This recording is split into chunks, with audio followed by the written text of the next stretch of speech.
Name of God, the beneficent, the most merciful. All praise is due, man, to the Creator who created us from absolutely nothing and made us into something. You know, man, I've been really thinking about the journey that I made back to Africa, and it was a phenomenal journey, man. Phenomenal. And I don't know if you just seen the post, man. Go back to the post I just put up. You know, Akon, my brother Akon, man, created a song called Mama Africa, and just talking about discussing going back. So I really want to have some dialogue today. You know, there's a ton of people who I know who have returned back to Africa and traveled. Some have even moved there. And for all of my people who are tuned in, you gotta go to Africa. The same amount of money that you spend going to Atlanta, you can spend going to Africa. And I really want to bring my brother on who does all type of tours back to Africa and all type of groups back to Africa, and it's straight from my neighborhood.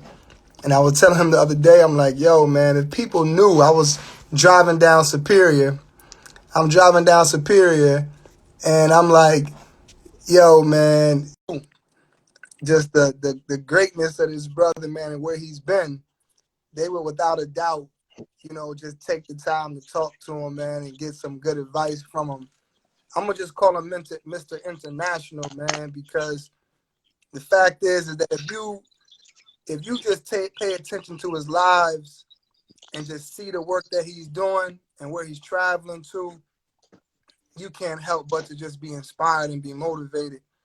So I want my brother to come on, man, introduce himself to the people, man, and I just had some questions for you, man. I just sent him a DM like, hey, man, let's go live, man. Let's just talk about your experiences, because you know people have this thought about what they think Africa is, and it's far from the truth. What's up, King? What's up, beloved? Peace, King. I definitely appreciate you, man, giving me that invite. I'm just chilling, relaxing for the holidays. How you feeling? Man, blessings, man, blessings, man. I'm so happy to see you. As I was just telling them, man, I can remember just driving down Superior. I'm just watching you walk down Superior. I'm like, man, if they only knew the places that this brother has been and his experiences, they would stop him and pay him just to tell him his story. Talk a little bit about your journey, man. Where you from? You also have a book talking about the Afro Set. For those who are familiar with the Afro Set, it was founded right here in Ward 7. But talk a little bit just about your journey, man, and where you from and the whole 9 yards. Okay, yeah, I'm from Cleveland, man. You know, a lot of people know me, but like you said, a lot of people don't know me. So I move freely. You know, I'm always open to questions. Anybody want any knowledge or information about the motherland? I traveled all around the world. I've been to more than 60, 70 countries, but my heart is in Africa, man. I've been to about 15 to 20 African countries. So, you know, my goal is to see them all and just provide content and let people know that there are safe places in Africa, beautiful places, beautiful people, you know, and I just want to just continue to share those experiences. I just finished my first book. I've been writing this book for about 5 years. I interviewed almost 100 elders and people that was around during the Huff Rebellion. My family, my uncle, he started the Afro Set. He was a co-founder, him and Harlell, you know, they started it together, you know what I'm saying? And that was a powerful movement. But unfortunately, a lot of people, they really don't know about, you know, the organization and the positive things that they did, because they always see them, you know, as black nationalists. They show the guns, but they don't show the breakfast programs. They don't show the lunch programs. You know, families joined the Afro Set. So people, their mother and their father met in the Afro Set. Babies was born into the Afro Set. They had nurseries. You know, they had classes on health, drug awareness, economics. You know, they built a theater. They had plays. You know, my uncle, he was a playwright, a poet, a musician. I could go on and on about it, but if you want to learn about a group that fought back physically, economically, and politically right here in Cleveland, you know, you should check it out. It's called the Afro Set. And I'm gonna be sure to post that book, and so Thank we you, can thank talk, because I'm sure that there's a connection between your family with the Afro set to you deciding to travel around the world? Oh yeah, definitely, man. My uncle, they used to go to different cities, so they met up with the Black Panthers in Oakland. They went to LA. They met with it's Kwanzaa. They met with Dr. Malana Karenga. He worked with all them guys. He went to Philly. They went to New Jersey. They worked with Amiri Baraka, the King family. You know what I'm saying? So and my uncle inspired me to this day. Oh man. And then you that not only did that inspire you to travel around America, but that inspired you to travel around the world, man. I mean, tell us a little bit Oh about yeah. just your experience. What was the first African country you went to? Oh, the first time I went to Africa, I went to South Africa. I had a friend out there. I got my passport in 2010, but I didn't make it to Africa till about 2012, 2013. And she invited me out there, man.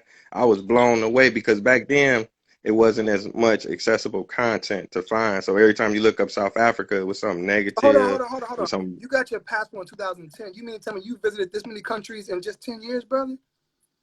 yeah, yeah. I was on my Tupac thing. What, brother? You visited this Yeah, many countries, brother, in 10 years? yep, 10 years. Whoa, man. Filled up my whole book. I had to get a whole nother passport book and everything. But I got a lot of videos and pictures and stuff. But Africa, that was the place that changed me. When you can't explain it in words. It's something that you can't explain. It's a feeling that you're gonna get when you go to Africa, and it's gonna open up a whole new. It's gonna be like another planet, man. Mm. And every black person should go at least once. Africa is very diverse. See, we don't know. Just imagine if you come to North America and you go to, say, you go to Haiti, then you go to Mexico, then you go to Canada, then you go to DR. The food is different. The people look different. The weather is Shit, you go to different. The Cleveland and language East is Cleveland. different. That's two different places, let alone. Yeah, you can change, right? You go from Huff to down the way to the west side. It's like a whole nother realm. Right. So Africa is the most diverse continent. You know what I'm saying? Man, that's deep. So the first place you went was South Africa, man. How was that? Oh, it was beautiful, man. I went to Cape Town, and as soon as I got off the plane, the first thing I noticed was the beautiful, beautiful, beautiful women. You know what I'm saying? Just all around, different shades, different shapes, long hair, short hair, natural, curly, everything. The people was friendly, man. I got shown nothing but love. I'm talking about people that I had just met, and my friend I had knew her for a while or whatever. But she would introduce me to people, and then I would be in the malls and stuff. People would be like, "Oh, I thought you was from here." But once I start talking, then they recognize my accent, Mm. and then they show me more love. They like, "Welcome home. We glad you here. How We did come that back." feel when you heard that? Because that's what the first thing that was said to me when I landed in Egypt, man, was well, specifically in Aswan, was welcome home. How did that make you feel, man, when you heard that?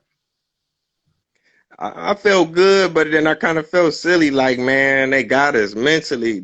Our people just don't know. Like, cause like I say, all we see is negative things. So I'm thinking the worst. Like somebody might try to fight me, or they don't like us, or they don't want us here, or it's all poverty. They have poverty. They have ghettos and stuff like that. But they got beautiful malls. They got malls that look better than our malls. They got cars that look better than ours. You see Benzes, Bentleys, BMWs, they got a lot of, developed areas. Mm, mm. What out of all the countries you've been to, what one touched you the most that you was like, okay, yeah, this has taken me to a whole nother level?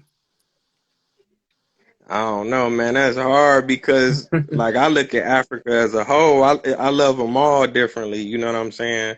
It's hard to say. We went to Ghana last year. Ghana probably because they tell us we from the west side and we know about the history of slavery. So I would say maybe Ghana because we went for the year of return. Man, it was just so hyped up. Man, All the celebrities was out there. T.I., Rick Ross, and to be able to go, where the boats came from and see those slave dungeons, I think that would be the best experience and, situation for African how Americans. was But if that you for could go you to any part, go to any part. when you Say that again. how was that for you just going through those slave dungeons? How was that experience? Man, it's deep. You could feel it. You know what I'm saying? It's just one of them things you could write about it, you could talk about it, but it's gonna hit you a certain way. You're gonna see your brothers and sisters, and you're gonna find out that y'all not that much different. You know what I'm saying? A lot of things that we do, we still held on to a lot of our African ways. We just came from different tribes, but you see it in the music, you see it in the way we dance, you see it in the way we look, our hair, the way we shape, you know, our lips, our nose, our body. You know what I'm saying? We still are very African. And it was a healing experience, man. Everybody Speak on that that, went, it brother. was Speak about on, 5 or 6 of us. yeah, speak Say on that that. again. Speak on that right there. The healing that you experienced. Like, what did you recognize that needed to be healed in you, and then how did it heal you? I mean, just in numerous ways, because I do the history a lot, and just like what you went to Egypt, you know, you read up on it, you hear about it, you try to do your research, but when you step into those areas, these pyramids, these temples, these tombs, these dungeons where your people worked so hard and went through so much, it's just like a spiritual inside thing. But then you have your brothers and sisters, they're welcoming you. Like, all right, now that we over this, you know, we want you to come back. We want you to buy land. We want you to bring businesses. We want you here. And then that just make you feel good. That's life changing. So if you go to Africa, that's an experience that you gonna have. You could live to be 99 years old, and people gonna be like, tell me about when you went to Africa. Mm. You know that's so powerful, man, because I felt like an orphan child going back to Africa. I felt like how an orphan would feel not knowing who his mother or father was, or knowing about them but hadn't have never met them.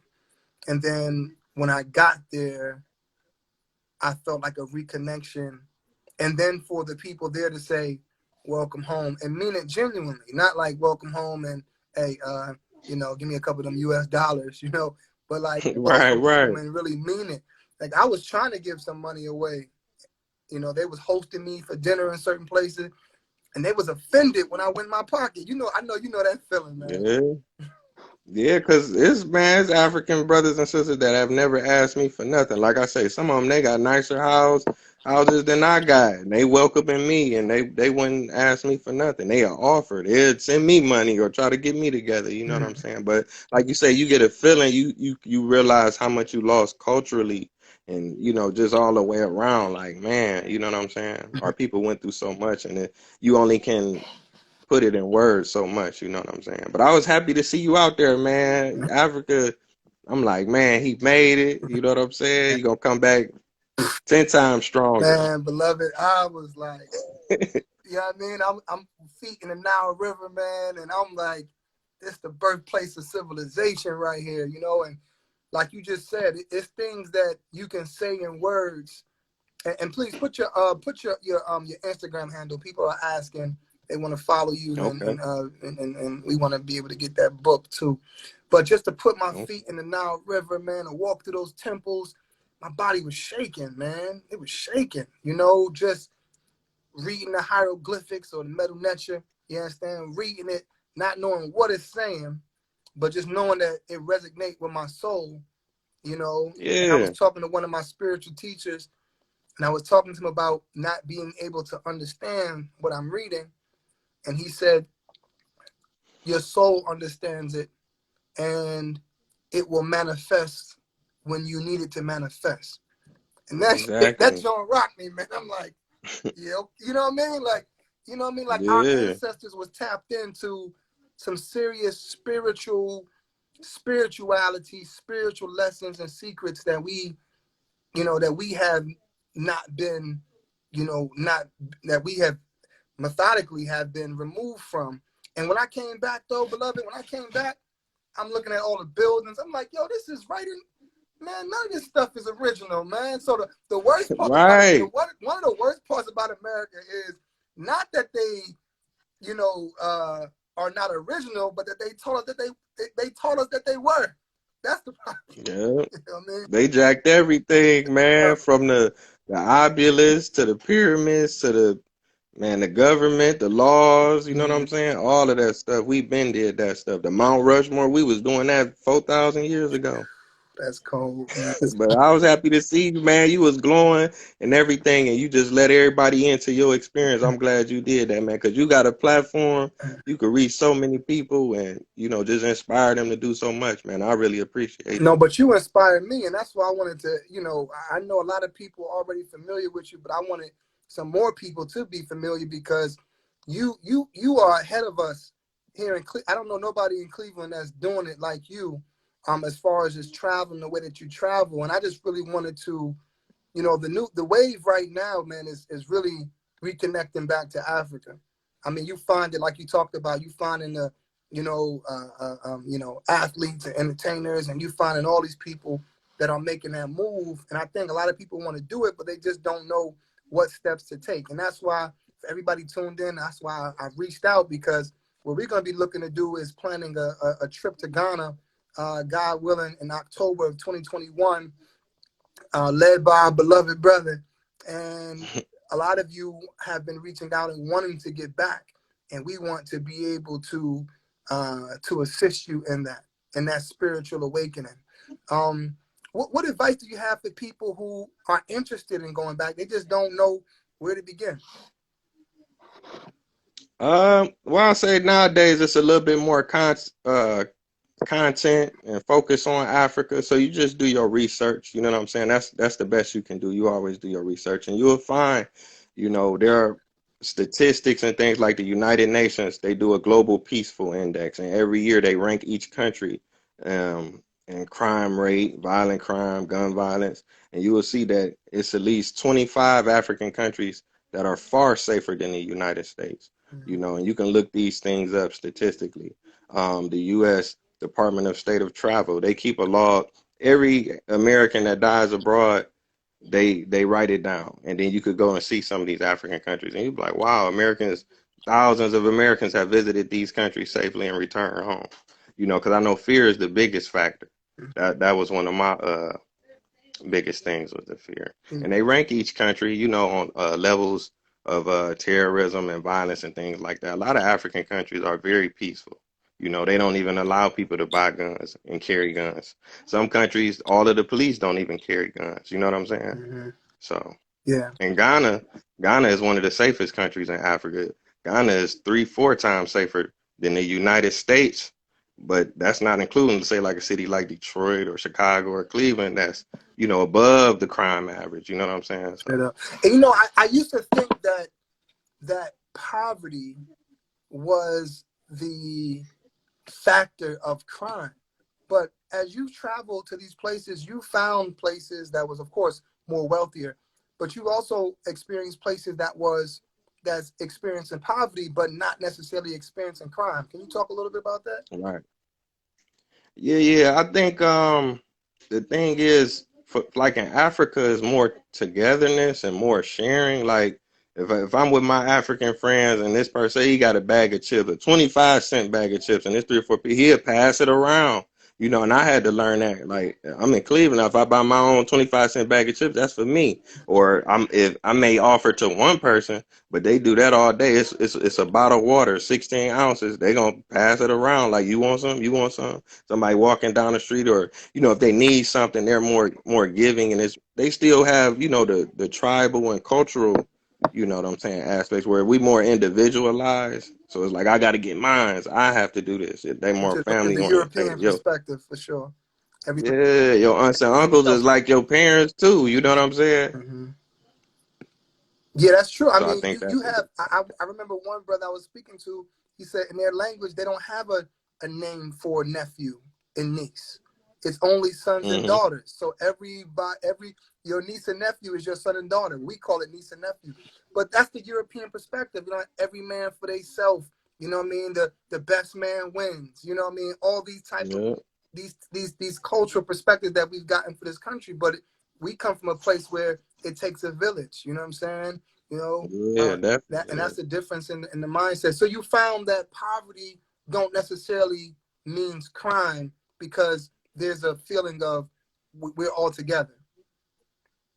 Oh yeah, definitely. It's places in Africa that got a lot of poverty, but just the violent, random crime, like I'm just gonna take something from you and kill you and hurt you and gun you down for a pair of shoes.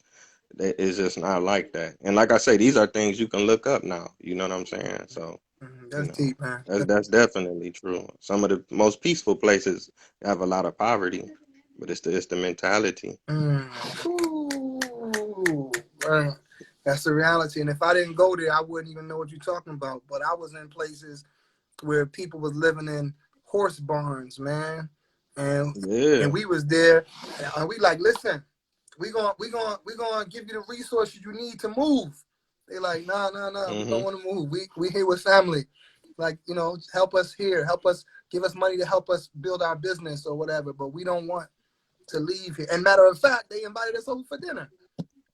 Now, Oh yeah, the and it Africans, was they gonna invite you over at dinner in a minute, man. They gonna cook for you all day, man. all day. And if you don't come, it's offended.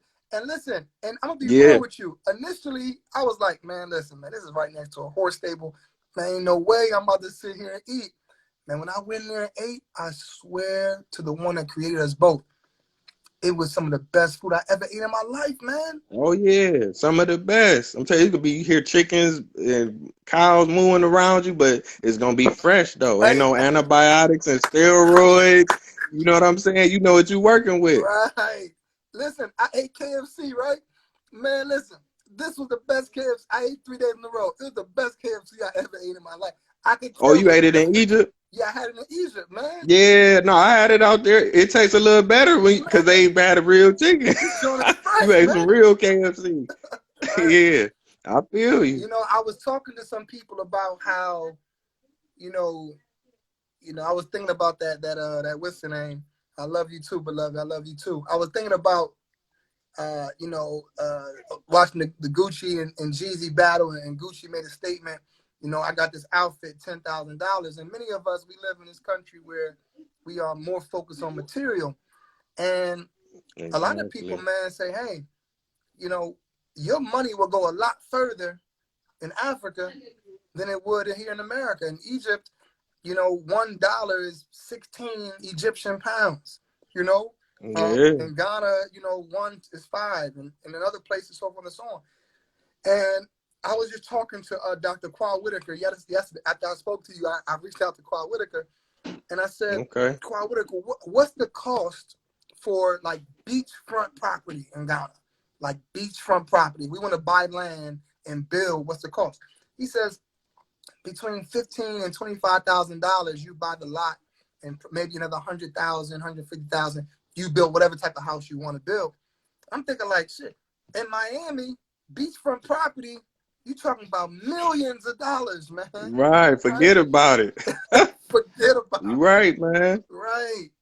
Now in You Ghana, exactly 10,000, right. 15,000. So that's what so for those who are interested in, who might have a fear of, well, how do I invest? What's the way to invest? Can I purchase land? Do I have to lease land? For those who are interested in investing, what advice do you have for them? I would say the first thing is, like I say, do your research, do as much as you can online, but you actually want to go over there and visit because, like I say, each African country is totally different, and it depends on what type of lifestyle you trying to live because a lot of factors come into play. Because, like, I was looking at Cape Verde, I want to live like a more slower lifestyle, you know what I'm saying, more laid back, and it depends on business too. Africa have so many things. Do you want to do agriculture? You want to do precious minerals? They got diamonds, they got oil, they got platinum, they got shea butter, they got coffee, they got honey, they got black seed. So you can go all around the continent and make a decent living. So it depends on the person, because like Egypt, like Cairo, it's a lot. Egypt is like the third most populated country in Africa, which is cool either way, but it's a lot of people. So I'm looking for something smaller. And Ghana is a good place because Ghana, I think it's about 5,000 African Americans actually living in Ghana. So Well, if you want to, kind of be around other African Americans from the diaspora, so that's a factor too. mm, But I would say just visit first, you know what I'm saying, and see how you like it because you might like Ghana, then you go to Senegal, then that might be better for you, you know what I'm saying? mm, Then you might want to go to Egypt. I know some Americans that moved to Egypt, so mm. it's cool either way. And it's so much diversity from what you just said. With if you want to go somewhere and you just want to chill, you don't like the hustle and bustle of Cairo, You know what I'm saying? Right. Go to Senegal, Medina Bay, or go to Ghana. You don't want to go to Yeah. Dakar. You go to, you know, so it's so many different options. And the beautiful thing about, like, when I was in Egypt, everything was like really close. I mean, it's not like, you know, being American kind of and having to be, you know, a little bit further away, but being in Africa and hitting the countries in that way, you should get a chance to experience. And for everybody that's tuned in, man, it's imperative that before your body moves, that your mind moves. Like, you know, the Yeah, first thing yeah. somebody asked me, and I know you heard this a lot of times. How many times have you heard, "Hey man, what animals was walking around when you was there?" How many times you heard that shit, man? Now I hear it every time, all the time. I ain't seen no wild lions yet, just roaming and walking around. Right. But that just goes to this we've been brainwashed, man. And and we got to get back, man. We got to get back, man. So we're gonna be planning this trip. We're looking at planning this trip in October. You know, you guys gonna see the flyers and stuff out. So before we talk about investments in that way, you know, first just come on over and just visit, and your life is going to change. Your life is going to change. You're going to view things, and you're going to view yourself in a totally different perspective, and you're going to view America in a totally different perspective, and you're going to view the world in a totally different perspective. So I just appreciate you so much, King, for all the work that you've been doing, man. And you really inspired me. You inspired me, man. Especially that day when I keep saying it, man, because it really was like, especially when I saw you walking down Superior, man. I'm like, yo, they don't know that if they just, like, how many secret people that we have just walking around our city who, if you just, hey, how you doing? Like, tell me about your life, Yeah. that you just Right, able to just, exactly. right? Yeah, but that's how it is, man. I before I even left the country, I went all around my city, so I ain't afraid of my own people. You know what I'm saying? I walk down Superior or Huff. That's my neighborhood. If that's where I'm living at, then I'm gonna feel free. You know what I'm saying? And I'm all if people can approach me and ask me for information, or you know if they want to contact me on Facebook. You know I don't mind. I love talking about Africa, so we could talk about it all day. If you have any questions, you know I would You keep recommend this saying though. Try feel some. free. I want you to Say talk that about. again. I want you to talk about that because you said that a couple of times, and I don't want to miss that. You keep saying Say that again. you keep saying about you being free. That's really powerful that you keep saying that.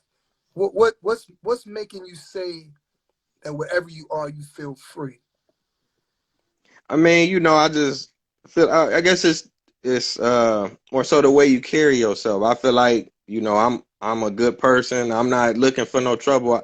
I can go anywhere I want to go. And I usually do without no problems, you know what I'm saying? So whether it's all around the hood of Cleveland or I done been in about 45 different states or 70 countries, you know, I'm gonna go. You know what I'm saying? Mm-hmm. And that's just something you gotta develop. You gotta just develop that courage and you know what I'm saying?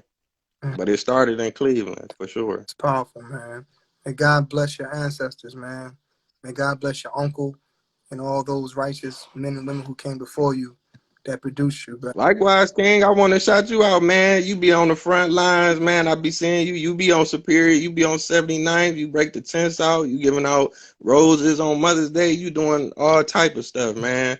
If we had 10 of you, we'd be all right. No, You know what I'm man. saying? Come on, man. I appreciate you, man. You inspire me, and you really inspired me to get about this country. And I know people ask me, well, Basheer, how you running for office and, you know, talking about running for office, but you also talking about going back to Africa. Because, you know, one of the things that my uncle said to me when I returned back, he said, wow, now you returned back on your own. And that did something to me, man, because our people was enslaved when they, not all the way, but some of our ancestors was enslaved. They came here not on their free will. And then, but us who have been to Africa and came back, we came back on our free will. So Right. we are free. And that word that you keep saying, and I hope people who are tuned in really lock into that of being free. Are you free? Are you free? Do you have the mindset that you are free? Does your spirit feel free? And if it doesn't, how do you get yourself out of bondage? And that's what I think that's each Right. of our journeys, right? To get out of bondage.